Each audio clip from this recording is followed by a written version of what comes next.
আসসালামু আলাইকুম, welcome to SM Farzana's blog. আজকের ব্লগে আপনাদের সাথে শেয়ার করবো কিভাবে খিচুড়ি রান্না করলাম। প্রথমে চাল ডাল ধুয়ে নিয়েছি, তার জন্য কিছু উপকরণ নিয়ে নিয়েছি: আলু, পেঁয়াজ, মরিচ, পানি, আদা রসুন বাটা, লবণ, সাদা তেল, হলুদ, মরিচ। ধুয়ে রাখা চাল আর ডালের সাথে পানি মিশিয়ে দিয়ে দিলাম। তার উপর দিয়ে দিব পেঁয়াজ, কাঁচামরিচ। এখন দিয়ে দিব আদা রসুন বাটা, দিয়ে দিব কুচানো আলুগুলো, তারপর দিয়ে দিব লবণ, দিয়ে দিব হলুদ, দিয়ে দিব একটু মরিচ গুঁড়ো। তারপর সবগুলোকে নেড়ে চেড়ে নেব।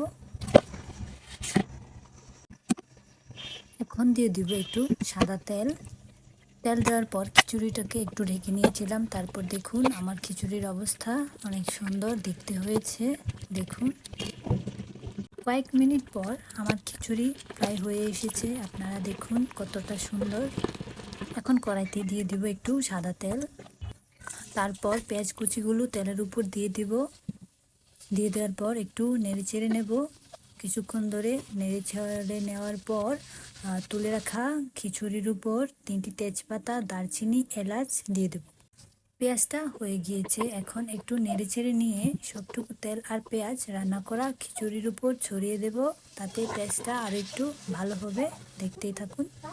এখন খিচুড়িটাকে চুলার উপর দিয়ে একটু নেড়ে চেড়ে নেব। আমার খিচুড়ি ডান। বৃষ্টির দিনে খিচুড়ি কার না ভালো লাগে। সো আল্লাহ হাফেজ।